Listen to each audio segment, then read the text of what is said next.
Hello friends, अस्सलामु अलैकुम and welcome to Wajahat TV. दोस्तों, दुनिया में कई सारे ऐसे वाक़यात हो चुके हैं जो इंसानी समझ से कासिर हैं।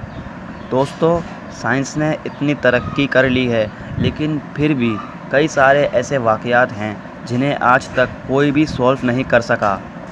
इसी तरह से हवाई जहाज़ के मुताल्लिक भी ऐसे बहुत सारे वाक़यात मशहूर हैं कि हवाई जहाज़ हवा में उड़ते हुए कहीं गायब हो गए और उसके बाद उनका कहीं कुछ भी पता नहीं चला।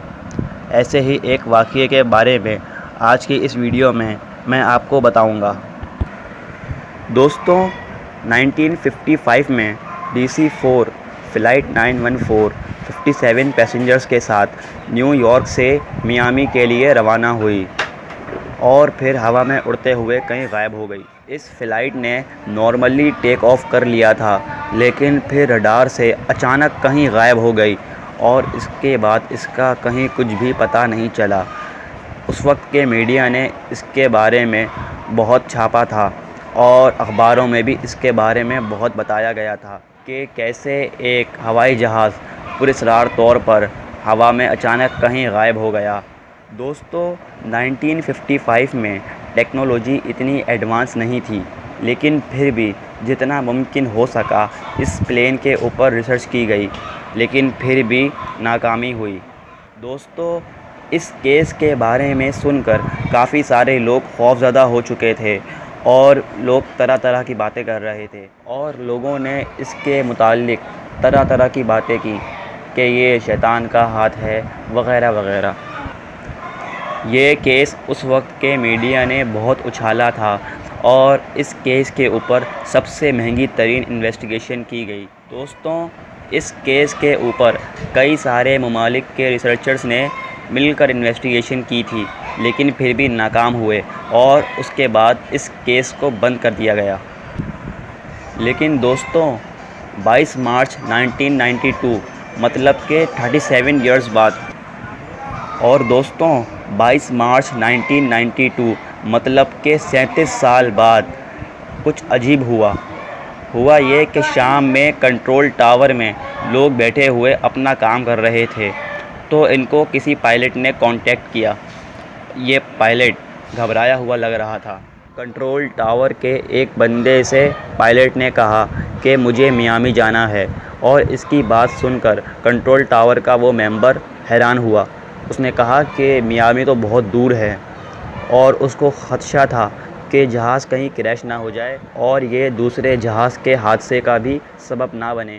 तो उसने रिप्लाई किया कि मियामी यहाँ से बहुत दूर है।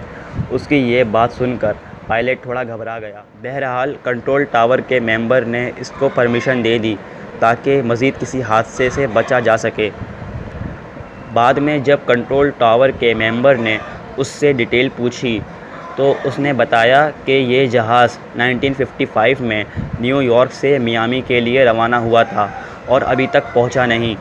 कंट्रोल टावर के मेंबर ने ये बात सुनकर बड़ा शॉकिंग रिएक्शन दिया और रिप्लाई किया कि ये 1955 नहीं बल्कि 1992 है।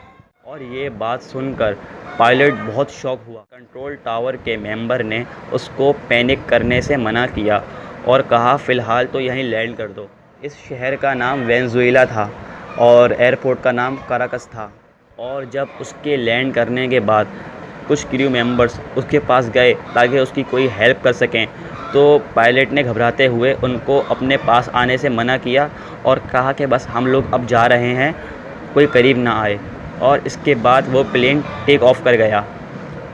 दोस्तों, उस प्लेन के टेक ऑफ़ करने के बाद उस जहाज़ में से एक कैलेंडर भी गिरा था। ये बहुत पुराना कैलेंडर था और इस पे 1955 लिखा हुआ था।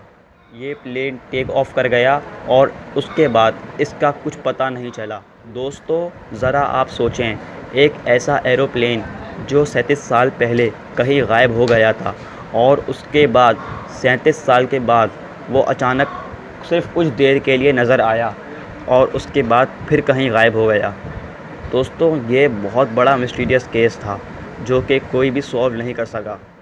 दोस्तों, वीडियो पसंद आने की सूरत में वीडियो को लाइक कर दें, चैनल को सब्सक्राइब कर दें और बेल आइकन पर भी हिट कर दें।